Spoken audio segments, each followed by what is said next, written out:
자, 그러면 저희가 준비해 주신 조기 대표님의 강연을 한번 저희가 들어보겠습니다. 모시겠습니다.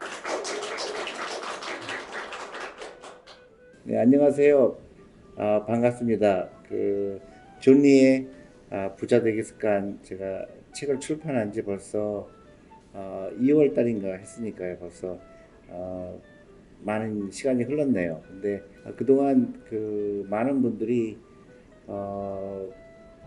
사랑을 해주셨습니다. 그래서 많이 구입하신 분들도 많고, 또 실질적으로 부자 되기 습관을 시작했던 분들도 많고, 근데 그동안 저한테 많은 질문들이 왔습니다. 이제 부족한 것들이 있겠죠. 책을 읽다 보니까 이게 정확하게 어떤 의미인지, 그 다음에 실질적으로 실천하려니까 어려운 점도 있고, 그래서 많은 질문이 왔습니다. 그래서 그 질문에 제가 대답해드리는 형식을 취해서 제가 한 2, 30분 동안 혹시 그 책을 읽으셨건 간에 또 읽지 않으신 분들을 위해서 제가 간단하게 이 책에 대한 내용을 제가 말씀드리도록 하겠습니다. 첫 번째, 부자 되기 습관인데요. 그 부자가 뭔가 그 정의부터 중요할 것 같아요. 한국은 특히 제가 돈에 대해서 얘기한다든가 아니면 부자가 돼야 된다는 거에 대해서 그렇게 좋게 받아들이지는 않는 것 같아요. 사회적인 문화가 그 돈에 대해서 얘기하기를 꺼려하고, 돈이 중요하면서도 돈을 억지로 중요하지 않다고 그런 분들도 많고, 또 부자라는 그 단어에 대해서 거부감이 느끼시는 것도 많은데요. 지금부터는 그런 거를 이제 바꿔야 됩니다. 부자란 무엇인가, 그것부터 생각을 하셔야 됩니다. 그리고 꼭 내가 부자가 될 수 있을까? 부자가 돼야 될까? 그런 질문을 할 때가 온 것 같습니다. 부자라는 거는요, 단순히 돈이 많은 게 부자가 아니고요. 부자는 내가 돈으로부터 독립하는 겁니다. 내가 돈이 없기 때문에 내가 일을 더 해야 된다든가, 은퇴를 하지 못한다든가, 어려운 상황에 놓였을 때 내가 돈이 없기 때문에 어려운 일을 극복하지 못하는 경우가 오면 안 되죠. 돈이 너무나 중요한 거죠. 그래서 돈을 알고, 그다음에 돈을 어떻게 일하게 하고, 그리고 내가 결국은 돈의 독립을 이루는 게, 돈으로부터 독립을 이루는 게 저는 부자가 되는 거라고 생각합니다. 특히 노후 준비죠.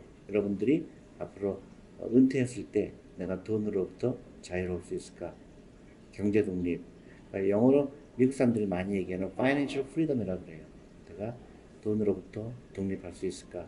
그거는 이제 지금부터 제가 얘기하려고 하는 거죠. 앞으로는 왜 한국 사람들은 노후 준비가 안 될까? 왜 경제 독립이 안 될까?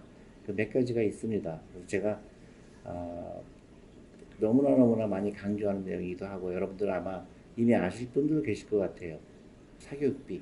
우리 아이들한테 우리 아이가 공부 잘하면 당연히 경제적 독립을 이룰 수 있을 거라는 막연함 때문에 많은 돈을 사교육비에 비용을 치르고 있죠. 그것 때문에 대한민국의 대부분의 가정이 노후 준비가 안 되는 결과를 낳게 됐고요. 그 다음에 대부분의 사람들이 꼭 필요한가 필요하지 않은가 판단하기도 전에 무조건 자동차를 사는 문화. 그 다음에 또 결정적인 거죠. 부자가 돼야 되는데 부자가 되지 않고 부자처럼 보이려고 하는 게 가장 큰 세 가지 한국 사람들의 노후 준비가 안 되는 겁니다. 그래서 이 세 가지, 사교육비를 끊을 수 있는 용기가 필요하고요. 자동차도 굳이 필요하지 않다면 그 돈으로 투자를 해야 되는 거고, 세 번째, 부자처럼 보이지 말고 부자가 되어야 되는 겁니다. 그래서 한국 요새 보면은 이제 코로나 때문에 많은 소비가 줄었다고 하죠. 식당에 가는 식당도 어렵다 그러고, 일반 물건도 옛날에 비해서 20% 30% 줄었다고 그러는데, 유난히 한 가지가 올랐다고 합니다. 매출액이. 그게 명품백이라든가 그런 비싼 것들은 오히려 매출이 늘었다고 합니다. 그게 이제 가장 심각하게 우리의 노후를 위협받고 있는 거죠. 근데 다행히도 코로나 때문에 사람들이 돈의 중요성을 느끼게 됐고, 이제 많은 사람들이 저한테 문자 메시지가 와요. 대표님 말씀을 듣고 내가 라이프 스타일을 바꿨습니다. 주식 투자하기 시작했습니다. 여러 가지 질문들이 옵니다. 그래서 너무 반갑기도 하고 고맙기도 하고 그런데 좀 안타까운 면도 있어요. 이제 예를 들면 이런 질문이 옵니다. 대표님 덕분에 주식은 하면 안 되는 게 아니라 주식 투자해야 되는 거를 필요성을 느꼈습니다. 주식 투자 시작했는데 최근에 100만 원을 투자했습니다. 20만 원 벌었어요. 너무 감사합니다. 이런 문자 메시지가 와서요. 좀 안타깝습니다. 그러니까 주식 투자를 시작한 건 좋은데 20만 원 벌려고 주식 투자하는 거는 절대 아니죠. 주식 투자하는 이유는 내가 내 자본이 일을 하게 하는 첫걸음인 겁니다. 그래서 20만 원 아니면 또 혹은 20만 원 손해보고 또 어떤 분들은 20만 원 손해봤다고 저한테 또 하소연하시는 분도 있는데 다시 얘기하지만 주식 투자는 내 자본이 일하게 내 돈이 일하게 하는 가장 현명한 수단일 뿐이에요. 그러니까 주식에 투자하는 거는 내가 어떤 기업에 투자했을 때 꾸준하게 투자한다는 전제 조건이 있는 겁니다. 꾸준하게 어떤 기업들에 투자했을 때 10년 후에 20년 후에 10배 혹은 20배 혹은 100배, 200배의 자본소득을 얻기 위한 겁니다. 예를 들어서 저도 마찬가지로 90년대 초부터 주식에 투자하기 시작했습니다.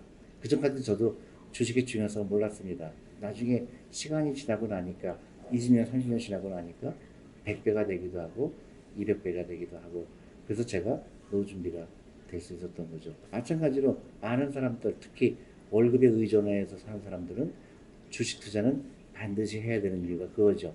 자본이 일하게 하는 거죠. 근데 아직도 많은 분들은 주식에 투자해야 되는 것까지 공감하면서도 그 방법에 대해서는 아직도 잘못된 생각을 갖고 있는 거죠. 단기적으로 10% 벌기 위한 것도 아니고 또 단기적으로 10% 손해봤다고 해서 실망할 것도 아니고요. 오랫동안 투자하는 겁니다.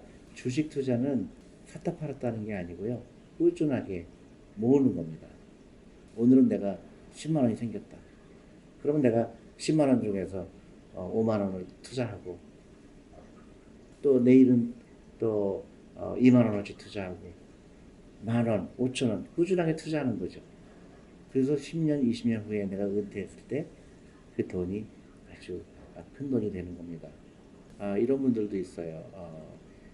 나는 대표님의 책을 읽고 너무나 공감해서 시작했습니다. 근데 우리 와이프가 절대로 동의를 하지 않아요. 주식이라면 당연히 하지 말아야 되는 걸로 인식하고 있고 주식 투자하면 망할 걸로 생각하고 있고 주식 투자에 대해서 많은 나쁜 기억들이 있죠. 특히 부모님들이 주식 투자에서 대부분 실패 본 사람들이 주식에 대해서 안 좋은 기억을 갖고 있는데 그건 주식 투자가 잘못된 게 아니고요. 주식 투자는 방법에 대해서 이해하지 못한 거죠. 지금도 많은 분들이 그 증권 방송 보면 혼동이 오죠. 주식은 장기 투자라고 조니 대표가 얘기했는데 그 TV 프로그램에 보면 대부분 짧은 기간에 돈을 버는 방법으로 얘기하고 또 20% 이익 보면은 빨리 이익을 실현하고 20% 손해보면 손절매하고 그런 거를 주식 투자로 착각을 하게 되죠. 그건 주식 투자가 아니라 우리가 마치 경마장에 간 거나 똑같은 거죠. 경마장에 가면은 어떤 말이 1등 할까 맞히는 거는 거의 운에 맡기는 거죠. 알 수가 없는 걸 하려고 하는 거는 투자가 아니라 투기겠죠. 근데 대부분의 사람들이 주식 투자를 투자를 하지 않고 투기를 한 겁니다. 투자는 어떤 걸까요? 투자는 내가 어떤 기업이나 어떤 펀드나 그 펀더멘털이라고 그러죠. 이 기업에 내가 투자하면 5년 있다 아니면 10년 있다 오랜 기간이 흘렀을 때 그 기업의 가치가 상승할 거라고 예상이 가능하죠. 그러면 그 기업이 컸을 때 내가 그 열매를 같이 소유한다는 거죠. 전혀 다른 게임이죠. 내가 투자라는 거는 이 기업이 계속 일을 열심히 해서 내 돈이 열심히 일을 해서 나중에 큰 가치 창출을 할 거다. 근데 그 다르게 생각하는 사람들은 그거랑 상관없이 매일매일 사고 파는 거를 당연시 여기는 거는 투기라고 할 수가 있죠. 근데 대부분의 사람들이 투기를 해놓고 자기가 투자했다고 생각하는 거나 마찬가지입니다. 그래서 여러분들 그 투자를 시작하는 거는 아주 고분적인 거고요. 반드시 해야 되고요. 특히 요새 젊은 청년들이 주식 투자를 시작했다는 것은 상당히 고분적인 얘기입니다. 자본가가 되기를 시작했다는 거고 또 자본이 일하게 하는 것을 깨닫기 시작했다는 거니까 굉장히 고분적이긴 한데 예를 들어서 빚을 내서 한다든가 아니면 단기적으로 투자한다든가 그런 거는 반드시 피해야 될 거라고 생각합니다. 주식에 투자하는 거는 굉장히 흥분시키는 거예요, 저를요. 너무너무 내가 부자가 될 수 있다는 거를 깨닫게 되는 겁니다. 저도 마찬가지였어요. 내가 어떤 기업에 주식을 산다는 거는 나한테 희망을 주는 거죠. 그게 정확하게 맞는 표현인 겁니다. 내가 어떤 기업에 주식을 갖는다는 거는 산다는 거는 내가 그 기업의 동업자가 된다는 얘기고 그 기업의 지분을 취득한다는 얘기죠. 그거를 같은 주식 투자를 가지고 어떻게 생각하느냐 그 철학적인 차이 때문에 한 사람은 부자가 되고 한 사람은 부자가 되지 않는 겁니다. 그래서 부자와 가난한 사람의 차이가 정확하게 그건데요. 부자들한테 물어봅니다. 당신은 언제 기쁨을 얻습니까? 부자들은 이렇게 대답하죠. 나는 투자를 할 때 기쁩니다. 워런 버핏도 마찬가지죠. 워런 버핏도 11살부터 용돈이 생길 때마다 주식을 샀죠. 그래서 기쁨을 얻어서 지금은 많은 부를 차지한 사람이죠. 근데 가난한 사람의 특징은 뭐냐면 가난하게 되면서 기쁨을 느끼는 사람이죠. 신용카드를 가지고 백화점에 가서 비싼 옷이나 그런 럭셔리한 물건들을 사면서 기쁨을 느끼는 사람들은 가난할 수밖에 없는 거죠. 그래서 이 부자가 된다는 것은 아까 제가 초대에 말씀드렸듯이 그렇게 멀리 있다는 게 아닌 거죠. 그러니까 라이프 스타일을 바꿔야 되는 거고요. 그 다음에 금융 문명에서 나오는 겁니다. 금융 문명은 돈이 일하게 하는 것을 깨달은 사람과 돈이 일하게 하는 것을 깨닫지 못하는 사람의 차이죠. 또 이제 이렇게 물어보시는 분들도 많습니다. 주식에 투자해야 되는 건 내가 이해합니다. 이제 앞으로 해야 될 거는 내가 인정합니다. 근데 나는 돈이 없어요. 월급이 너무 작아요. 그 돈을 생활비를 다 쓰고 나면 여유가 없습니다. 그래서 제가 투자할 수가 없어요. 이런 분들이 많죠. 근데 그거는 다 맞다고 생각하지 않습니다. 그거는 그렇지 않고요. 여러분들은 이미 투자할 돈이 있습니다. 근데 잘 모를 뿐이에요. 첫 번째로 여러분들이 만약에 직장에 다니고 계시다 그러면 아마 직장에서 퇴직연금이 있을 겁니다. 퇴직연금이 어떻게 되고 있는지 그것부터 아는 게 중요해요. 퇴직연금은 DB형이 있고 DC형이 있습니다. 우리 회사에서는 DC형을 채택하고 있는지 아니면 DB형을 채택하고 있는지 그것부터 알아야 되겠죠. 그럼 여러분들 월급에서 달마다 거기에 그 노를 위해서 충당하고 있습니다. 회사에서. 여러분들 월급도 나가고 있고 또 회사에서도 일정 부분 퇴직금으로 나가고 있거든요. 그거를 내가 알기로는 너무나 많은 젊은이들이 자기 퇴직연금이 어떻게 되는지 몰라요. 그것부터 하셔야 되고 그 다음에 한국에 좋은 제도들이 많습니다. 연금저축펀드라는 제도가 있어요. 그래서 세금 환급을 해줘요. 노후 준비를 정부가 도와주는 거죠. 젊은 사람들 특히 은퇴했을 때 노후 준비를 하기 위해서 제도가 있습니다. 네, 그 제도가 한없이 있는 건 아니죠. 그래서 일정 부분까지만 환급이 가능합니다. 그게 400만 원까지 가능하거든요. 400만 원 채우려고 그러면 어떻게 되죠? 1년에 400만 원이면 하루에 10,000원만 해도 충분히 400만 원 채울 수가 있죠. 그러면 정부에서 60만 원에서 65만 원 환급을 받을 수가 있습니다. 그래서 이거는 무조건 시작해야 되죠. 그래서 노후 준비하는 방법 중에서 특히 주식에 투자하는 방법 중에서 가장 쉬운 방법부터 택해야 됩니다. 그게 저기 퇴직연금을 통해서 하는 거고, 연금저축펀드를 통해서 하는 거고, 그 다음에 이제 더 여유가 생기겠죠. 가소비에 들어가는 돈을 주식이나 주식형 펀드에 투자하는 습관을 기르는 게 중요한 거죠. 그러면 이제 어떤 분들이 많이 물어봅니다. 그러면 주식을 어떻게 골라야 됩니까? 아니면 펀드는 어떻게 골라야 됩니까? 이제 간단하게 제가 다 말씀드릴 수는 없지만은 간단하게 몇 가지는 제가 소개시켜 드리려고 합니다. 그러니까 주식에 투자한다는 거는 제가 조금 전에 말씀드린 것처럼 회사의 지분을 취득하는 행위죠. 그래서 그 기업의 임직원들이 열심히 일할 겁니다. 그러면 나는 어떻게 되는 거죠? 기다려주기만 하면 되죠. 그 회사가 클 동안 기다려주기만 하면 되는 거기 때문에 그럼 어떻게 골라야 될까요? 경영진이 제일 중요하죠. 기업의 경영진이 어떤 사람들인가. 그 다음에 내 주주들을 위해서 얼마나 많은 노력을 하는가. 배당은 많이 해주는가. 여러 가지로 그 회사의 펀더먼털이라고 합니다. 그 회사의 경영진을 볼 수 있는 노력을 해야 되죠. 그거를 하다 보면 굉장히 흥미로운 일들이 많습니다. 각 기업마다 차이가 있고 그런 기업을 연구하다 보면 주식 고르는 실력도 느끼게 되고 또 종목 하나만 있으면 안 되겠죠. 분산 투자해야 되니까 여러 개 사게 되고 그러다 보면 자연스럽게 주수가 한 주가 두 주가 되고 두 주가 세 주가 되고 하다 보고 또 주식 수도 이제 한 개 종목에서 두 개 종목이 되고 세 개 종목이 되고 늘어나게 되는 겁니다. 그게 자연스럽게 내가 부자가 되는 과정입니다. 근데 꼭 기억할 거는 아까 얘기했듯이 주식은 샀다 팔았다 하는 게 아니다. 주식은 꾸준하게 모으는 거다. 근데 주식을 팔 때가 있죠. 주식을 팔 때는 예외조항입니다. 주식을 팔 수밖에 없을 때가 와요. 첫 번째가 뭘까요? 돈이 필요할 때. 은퇴하고 나서 돈이 필요할 때, 그죠? 그때는 더 이상 내 노동력으로 돈을 벌 수가 없으니까 팔죠. 두 번째로는 내가 틀렸다고 생각할 때가 있죠.